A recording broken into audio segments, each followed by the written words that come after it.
Tenha acesso ao aprofundamento completo desta homilia, com chaves para compreensão, resumo e metas para a vida no site www.padremario.com.br. Irmãos e irmãs, a igreja celebra hoje São Cornélio, Papa Bispo, São Cipriano, dois homens importantes do início, do final dos primeiros séculos, ali do século III, IV da igreja, quando a igreja vivia um drama. O que fazer com quem cai? A igreja começou com o sangue dos mártires. Os dois, inclusive, são mártires, E passado aquele primeiro fervor das primeiras gerações de cristãos, logo após o Pentecostes, começou a haver na igreja a seguinte situação: os cristãos eram presos e eram obrigados a renegar a Cristo e oferecer sacrifícios, incensos e sacrifícios, enfim, e publicamente professar a fé nos ídolos e adorar o imperador, a estátua do imperador, como se aquilo fosse verdadeiramente um Deus. É por causa de não fazer isso que nós temos tantos mártires, inclusive os mártires de hoje. Mas aí aconteciam daqueles que não davam conta dessa situação e ofereciam ídolos, ofereciam seus sacrifícios aos ídolos. Então não eram mortos, continuavam vivos. E aí o que fazer com esses? Por muito tempo, dentro dessa situação, quem cometia o pecado público da idolatria, e da blasfêmia, da apostasia da fé contra Cristo, era excluído da comunidade cristã, não podia mais participar da comunidade cristã.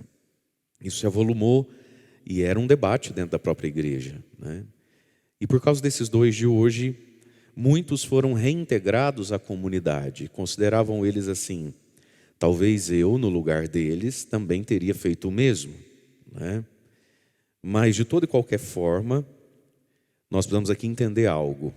Qual era o critério dessa decisão? O que era tirado das pessoas nessa decisão de não conseguiu dar a vida por Cristo, preferiu se salvar, não conseguiu estar à altura dos outros irmãos que não estão aqui porque morreram pelo nome de Jesus, O critério era a Eucaristia, o acesso à Eucaristia.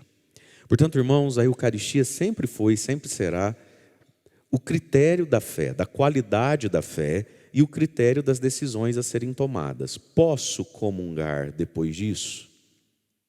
Esse é o critério e a pergunta desde sempre e para sempre do cristão. Não é se, mas fulano fez, Beltrano não fez. Está sendo duro comigo porque não vai com a minha...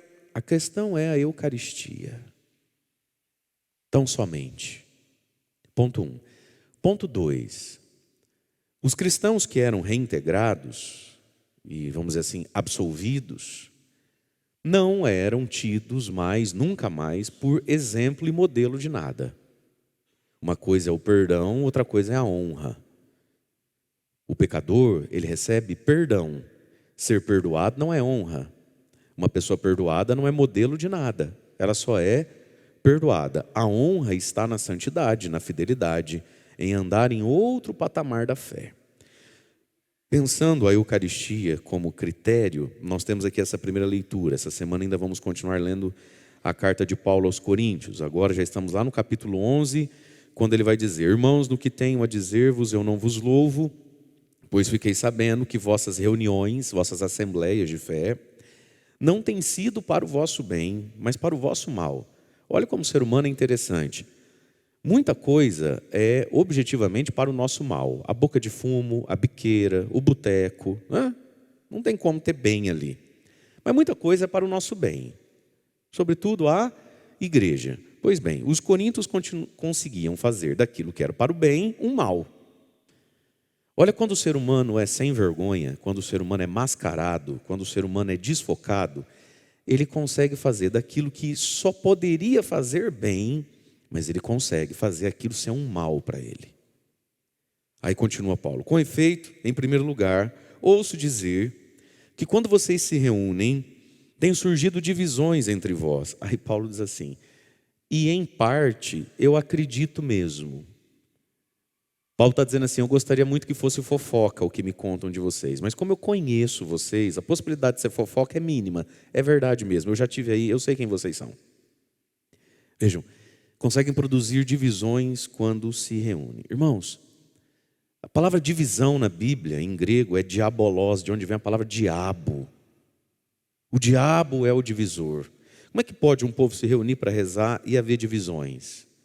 Ué, porque os que estão reunidos estão interiormente divididos. Quantas vezes a gente está aqui dividido? Eu estou aqui, mas minha cabeça já está que hora que acaba, porque hoje eu tenho que fazer, porque não. Tem gente que já está aqui programando a besteira que vai fazer hoje. Então, como é que pode um povo se reunir num lugar santo e fazer aquilo ser mal para eles? Primeiro, porque cada um já vem dividido com as suas coisas e questões da vida, né? Segundo, Paulo aqui, a gente ouviu na leitura, ele começa a dar um regramento de como é que se deve celebrar, não é? Uma coisa que causa divisão, meus irmãos, é bagunça. Como é que vai ser unido um povo? Como é que vai ser unido um casal? Como é que vai ser unido uma paróquia? Onde, de novo, para eu pegar um exemplo lá da sua casa, a toalha molhada está em cima da cama. Tem jeito de estar unido? Ai, eles tinham tudo para dar certo, padre. Não sei porque estão querendo se separar. Pode saber, é algum assunto que está repetindo 1000 vezes. Ninguém aguenta isso. Não tem amor, gente, que sobreviva a ter que falar 1000 vezes a mesma coisa. Não tem amizade que sobreviva a ter que falar 1000 vezes a mesma coisa. Não tem emprego que sobreviva a ter que falar 1000 vezes a mesma coisa. Então por que Corinto conseguia fazer do lugar santo um pequeno inferno? Primeiro, porque vários ali já chegavam endiabrados, né? Segundo, porque era uma bagunça. Não pode haver paz, irmãos, naquilo que precisa ser dito 1000 vezes. Já não foi dito, já não foi falado que é assim que a banda toca, que é assim. Olha, o povo, a pessoa, né, quando ela não entende nada da fé, muitos, você deve ter gente perto assim de você. Fala assim: eu não gosto de missa não, missa é muito repetitiva. Missa é sempre a mesma coisa, certo? Mas essa justamente é a graça da missa. Ser sempre a mesma coisa. A gente fica em pé, canta um canto, pede perdão, faz o oremos, senta, leitura, fica em pé, evangelho, senta. O padre explica, vem no altar. É sempre a mesma coisa, graças ao bom Deus. Você imaginou você chegar aqui hoje e nunca saber o que vai acontecer? Você não gosta de surpresa. Surpresa é uma ou duas vezes no ano. Parabéns pra você. Mais que isso, é um inferno a surpresa. Ninguém gosta de surpresa, gente. Você quer surpresa? Você vai para o Umuarama hoje, você quer surpresa no caminho? Você vai ligar seu carro, você quer alguma surpresa? Ou você quer o que você já sabe? Percebe? Então veja, a força da celebração dos sacramentos é justamente ser a mesma coisa. É por isso que a gente tem paz. E aí a gente vai automatizando algumas coisas. Automatizar coisas é uma bênção. Uma coisa é ritualismo morto. Eu faço desconectado do que faço. Outra coisa é ritualidade. A vida precisa, a fé precisa, amizades precisam, casamento precisa, empresa precisa, igreja precisa. Ritualidade. É assim que se faz, sempre e toda vez, e eu não quero ter que falar de novo. Mas nisso que é sempre e toda vez, eu me entrego. Nisso que é sempre e toda vez, eu recebo, porque eu estou inteiro nisso. Então uma coisa é o ritualismo desligado de mim, nem sei em que parte estou. Outra coisa é a ritualidade necessária para haver paz. Tem muita gente que levou uma demissão na vida. Porque, como diz o outro, a pessoa é contratada pelo currículo, demitida pelo comportamento, né? É sempre assim na vida. Mas tem gente que é demitido do emprego por quê? Porque não consegue ter ritualidade. Fulano, sempre que você passar tal coisa, o cliente liga, você pega e deixa isso aqui, certo? Certo hoje, certo amanhã. Depois de amanhã tem que lembrar ele de novo, certo?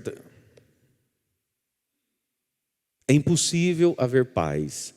onde não existe inteireza. O que acontecia na comunidade de Corinto na celebração da ceia do Senhor, que é a Eucaristia?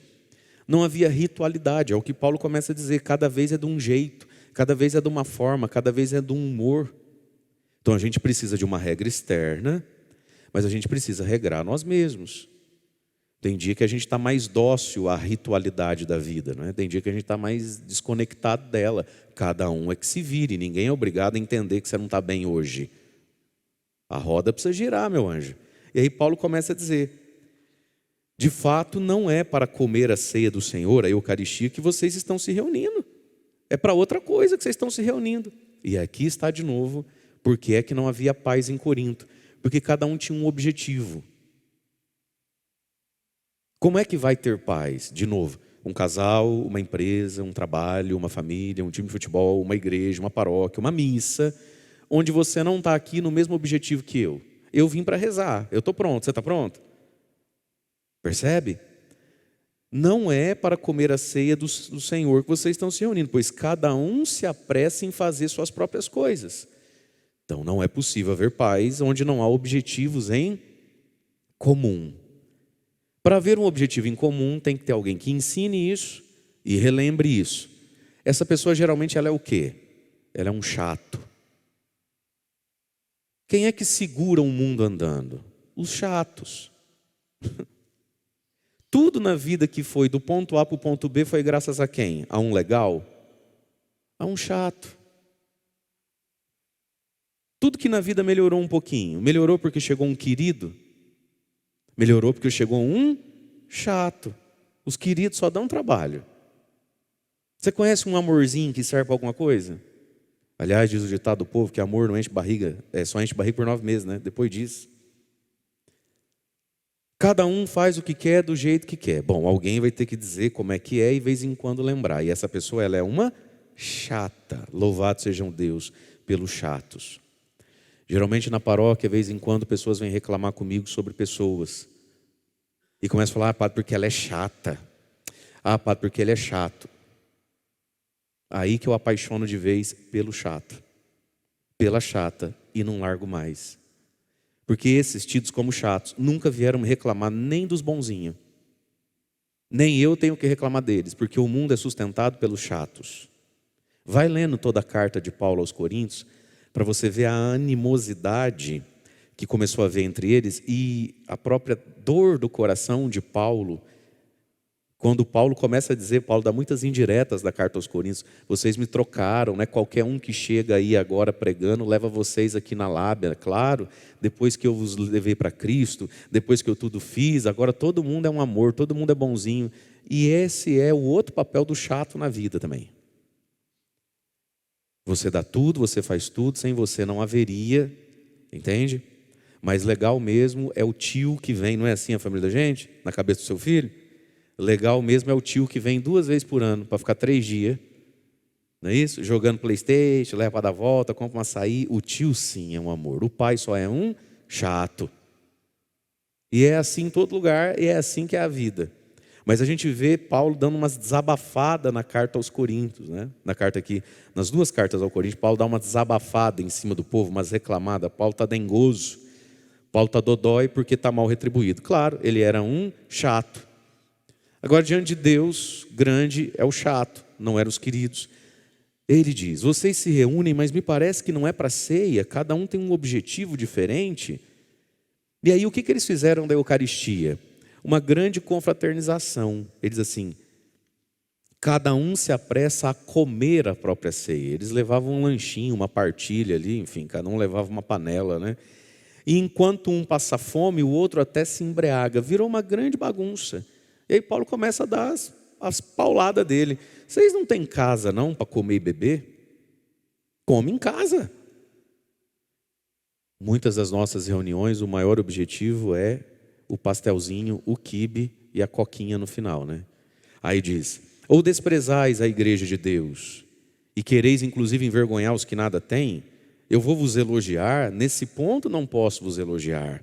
E aí Paulo começa a dizer, porque o que recebi do Senhor é o que vos transmiti. Aí vem a narrativa, quase tal qual, da instituição da Eucaristia, que é feita em toda a missa, depois do santo, né?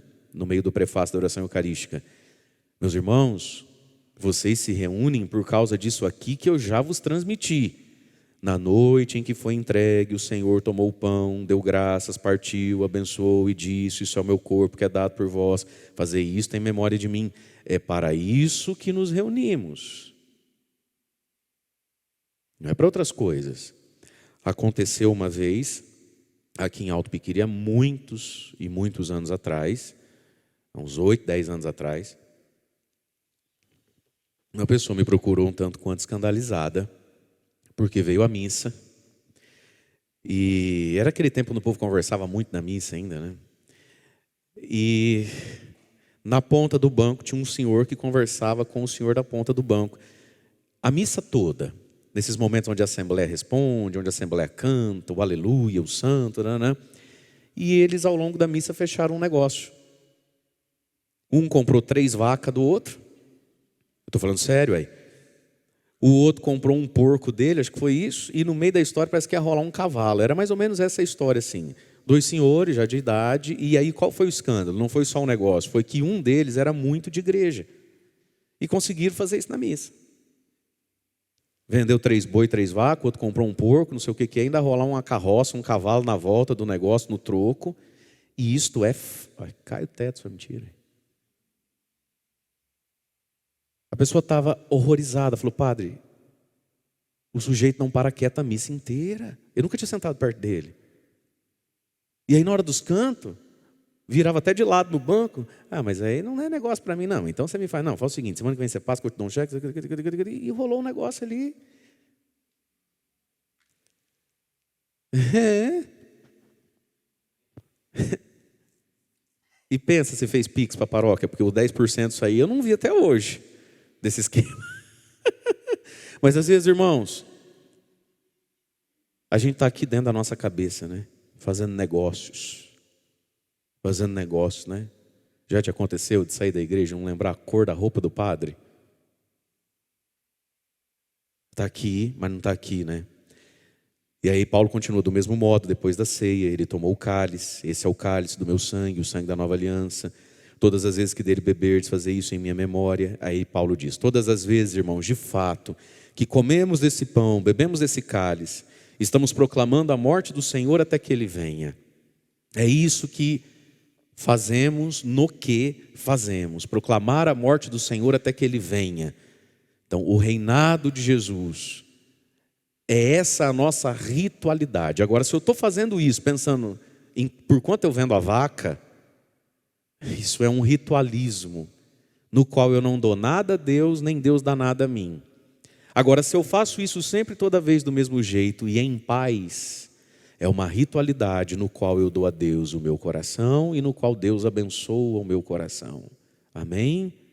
Amém. E aí então, nós ouvimos o Evangelho de hoje. Gostaria de pontuar o Evangelho de hoje em 3 ideias.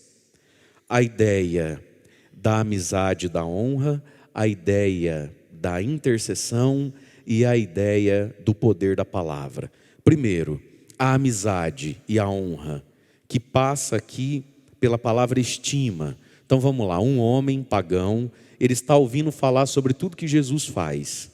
E na casa dele, um dos tantos empregados que ele tem está acamado, parece que vai morrer, o homem. Daí ele fica sabendo que Jesus está passando na cidade. Ele não se sente digno de ir até Jesus, mas ele tem amigos. Então ele pede para os amigos dele falar com alguns judeus da cidade, porque Jesus também é um judeu, e falar assim: será que esse moço, esse homem, não podia vir aqui na minha casa, fazer uma bênção, rezar pelo meu amigo? Aí diz a Bíblia assim, que ele fez tudo isso porque o empregado que estava doente, ele estimava muito o empregado. Esses homens vão até Jesus e falam: Jesus, tem um oficial romano aqui, o empregado dele está para morrer, o senhor não poderia ir lá? E antes de Jesus falar qualquer coisa, eles dizem assim: esse homem que está te pedindo em favor do amigo, ele merece que o senhor vá lá, porque ele estima muito o nosso povo. Ele até fez para nós uma sinagoga. O romano não vai em sinagoga, mas ele tinha amigos judeus que iam, ele era muito rico. Falou: quer saber? Deixa eu ajudar vocês a construir isso aí. E ele mesmo não foi. Então ele foi um homem útil àquela comunidade, serviçal. E aí, a tradução que a gente usa, usou a palavra estima. Diga comigo, estima. Meus irmãos, nós podemos tratar alguém com estima, como a gente pode tratar alguém com dó. Sua vida não vai para frente enquanto as pessoas tiverem dó de você. Ninguém que foi para frente porque alguém teve dó da pessoa. Quando a gente sente dó de alguém, a gente dá uma roupa, a gente dá um remédio, a gente dá um emprego mais que ninguém quer mesmo. Isso a dó pode te trazer. Daqui para cima, só se você for estimado. Estimado. Então, por que é que esse soldado romano, esse oficial romano, está lutando e batalhando tanto por esse empregado que a gente não sabe nem o nome e que ele substituiria no outro dia? Porque ele tinha estima pelo cara. E como é que esse cara alcançou do patrão estima? Aqui que está o segredo da vida. Ser estimado. Mas algumas pessoas são tão dobradas em cima das suas dores, dos seus traumas, dos seus recalques, que o máximo que você consegue extrair do patrão, da esposa, do esposo, do seu pároco, do seu líder, das pessoas, da vida, de quem tem uma caneta que assina coisas que a sua não assina, de quem tem a chave de uma porta que você não tem, a única coisa que você consegue tirar das pessoas é dó. As pessoas têm dó de você. Então, filho, fica com a dó. É preciso ser estimado. O homem doente, o patrão dele ali, o oficial, ele não tinha só dó, tadinho, está com dor, está gemendo. Ele tinha estima. E a estima está onde? A estima, meus queridos, está em serviços prestados. A estima está em uma mão lavar a outra. A estima está em, não, está com ele, está com Deus, eu posso até dormir. Não existe estima em quem eu não posso confiar. Você já reparou que tem gente que tira a nossa paz? Quantas vezes na sua vida você não falou assim, deixa que eu faço? Porque você não confia. Você entrega e agora você fica nervoso de ter entregado. Será que vem? Será que faz? Será que entrega? Será que é na hora? Será que entendeu o que eu pedi para fazer? Aí a pessoa tem 1000 desculpas para dar. É porque eu não estou boa hoje. É porque ninguém sabe o que eu estou passando. Você acha que está fácil passar? Olha, eu imagino que esteja difícil e eu estou morrendo de dó, mas eu não posso mais te estimar. Aconteceu um milagre, meus irmãos, nesse evangelho, porque existiam pessoas que estimavam pessoas. Percebe isso? Então aqui está o valor da amizade, das portas abertas e de parar de desperdiçar a oportunidade de ganhar a estima do outro. A gente precisa sair desse personagem vitimado que fica ganhando dó dos outros. Eu tenho toda a dó do mundo em relação a você. Gente, eu tenho dó de todo mundo. Eu tenho dó de quem eu já cortei, eu tenho dó de quem eu já demiti, eu tenho dó de quem eu não quero perto. Eu morro de dó. Então a coisa que eu tenho é dó, essa qualidade eu tenho. Quem é mais próximo a mim? Ixi, se eu começar a falar eu choro. Agora não é porque eu tenho dó que eu sou obrigado a te dar uma estima que você não tem mais. Você não tem estima. Estima, ele merece que o Senhor faça. Vai lá, Jesus, nós o estimamos. Por quê? Porque teve a construção de uma sinagoga e ele ajudou na construção da sinagoga. Ele é uma pessoa estimável. Ele podia ter olhado e dito assim, vocês que se virem, não mandei construir. Não sei para que construir, Deus está em todo lugar, para que precisam... então tá, querido, beleza. A vida gira, né? A roda gira. E um dia você precisa de um favor da pessoa para a qual você encolheu a mão. A roda gira.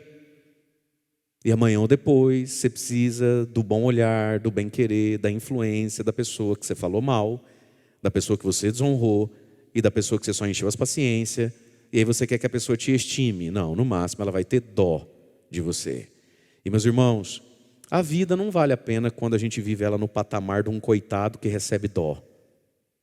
Só que é preciso entender, não sou eu que te tiro dessa prateleira e te coloco na prateleira dos estimados. É você que faz isso por você mesmo. É você que sobe do nada para algum lugar. Entende como é?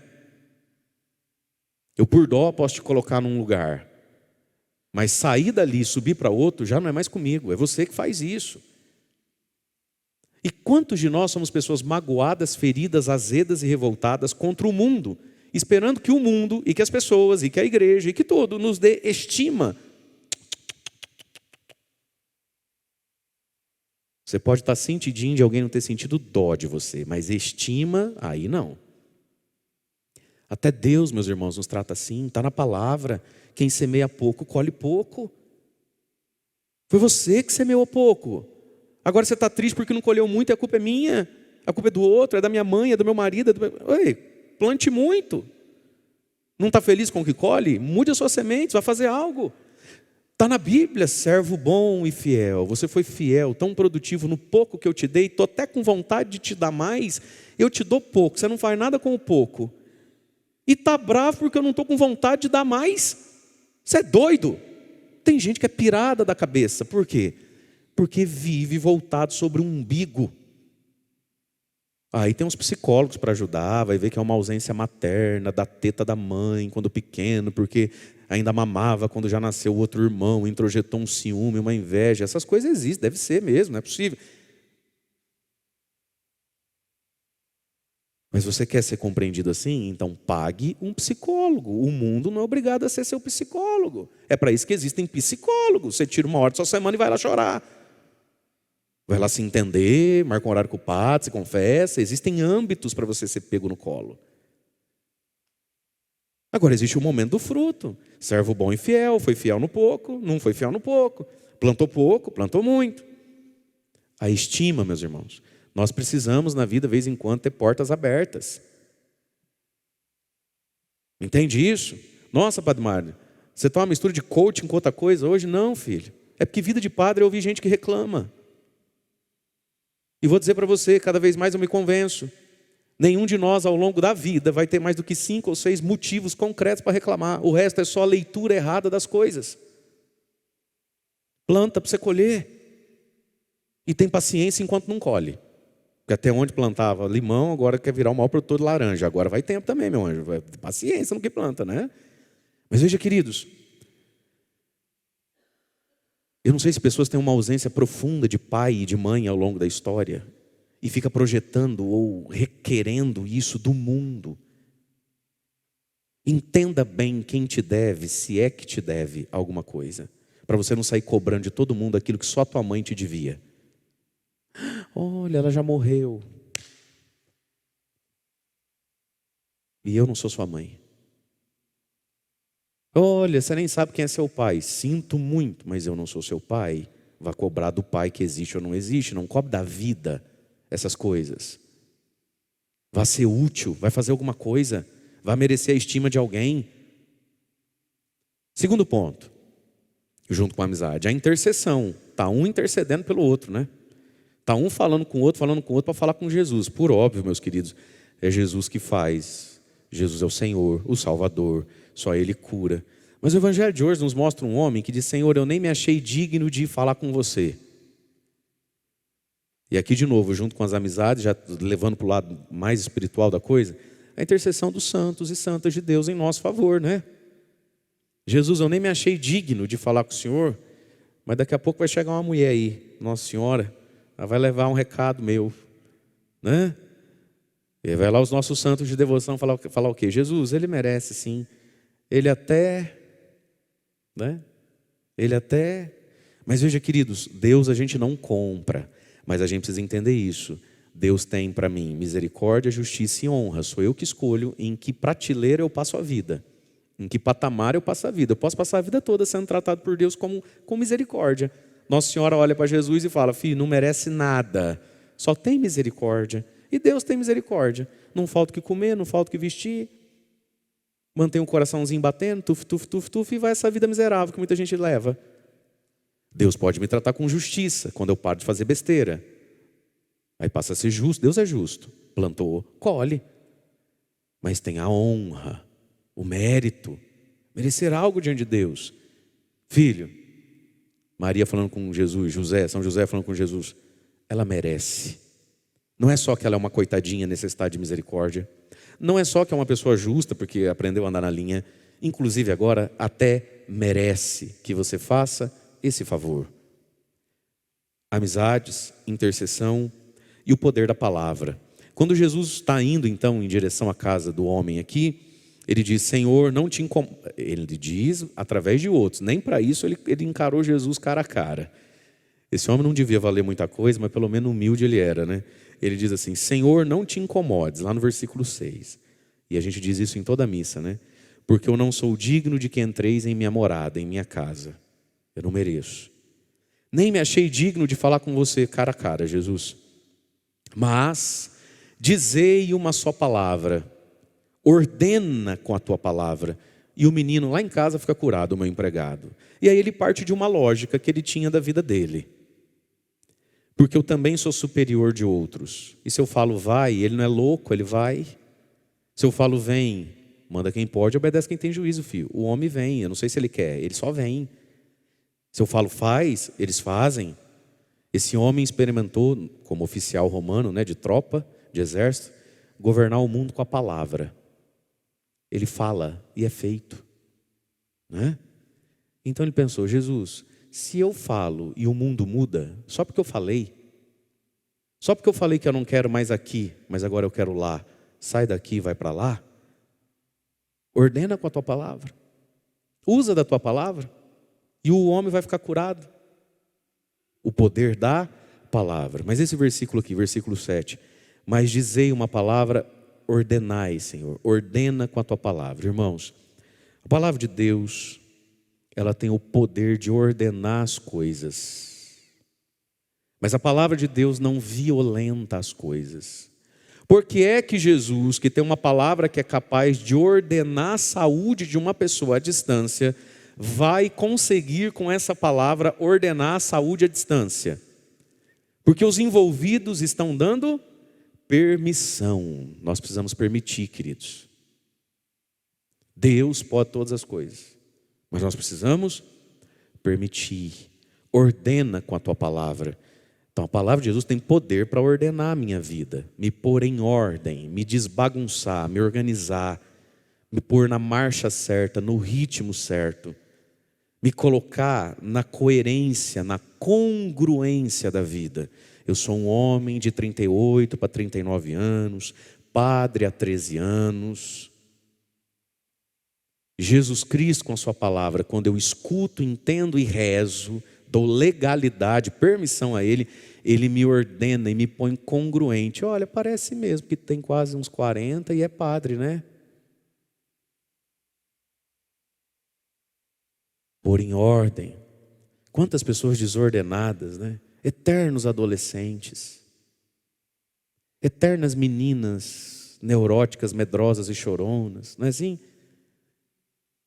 Eternos garotões. Conhece gente assim? Você olha, às vezes você fala assim: não tem nem idade mais para isso, gente. Você não conhece? Hein? Você fala: tem nem idade mais para isso, minha senhora. Quem que diz que essa roupa te serve, meu amor? Oh, Jesus, olha que coisa.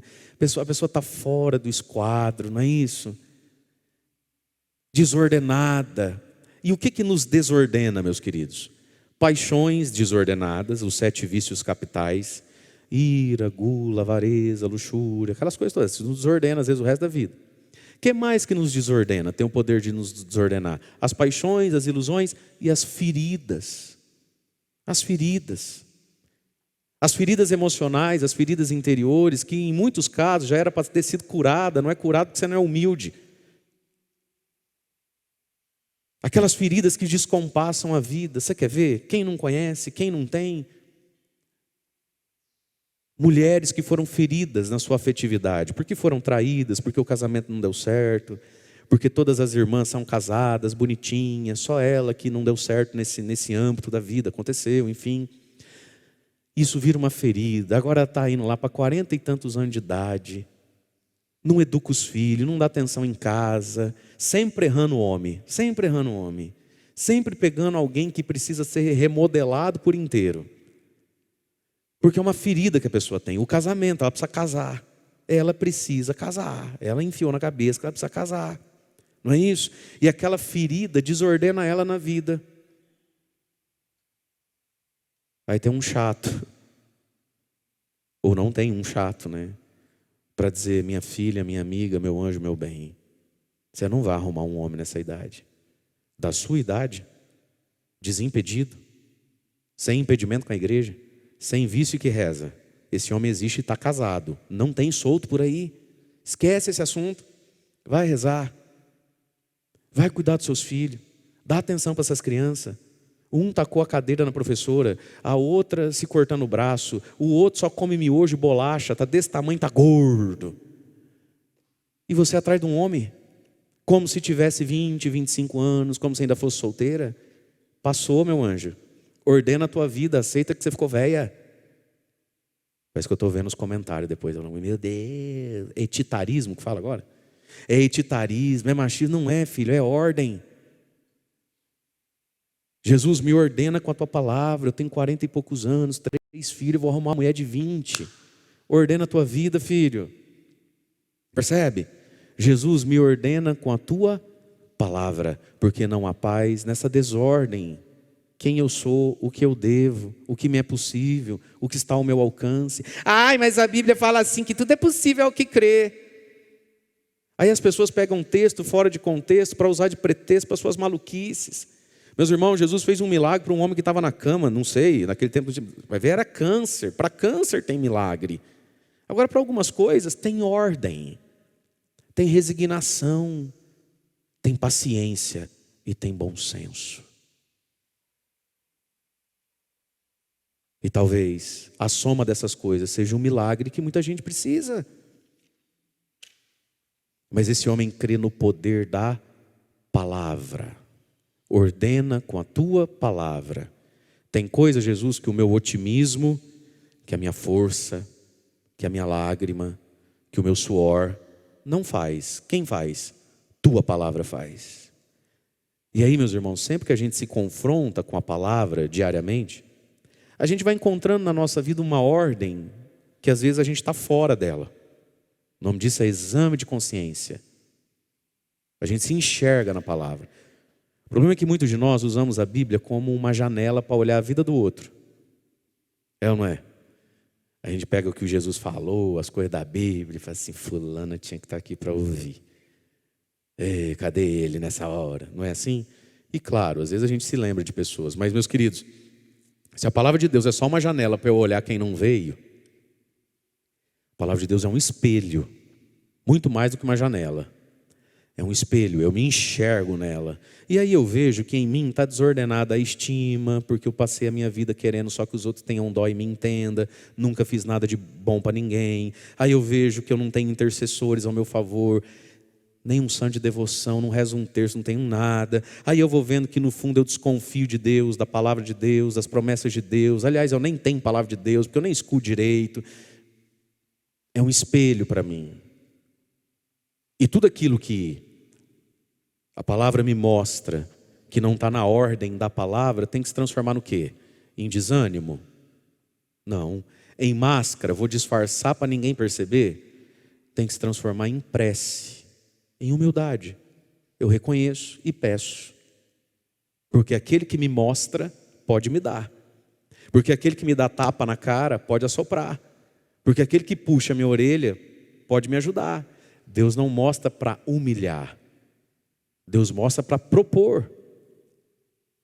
Ouvindo isso que o homem falou, Jesus nem precisa ir. Com a tua palavra mesmo. Igual Deus lá no Gênesis. Deus não pôs a mão em nada, já reparou? E Deus disse, faça-se a luz. Fez luz.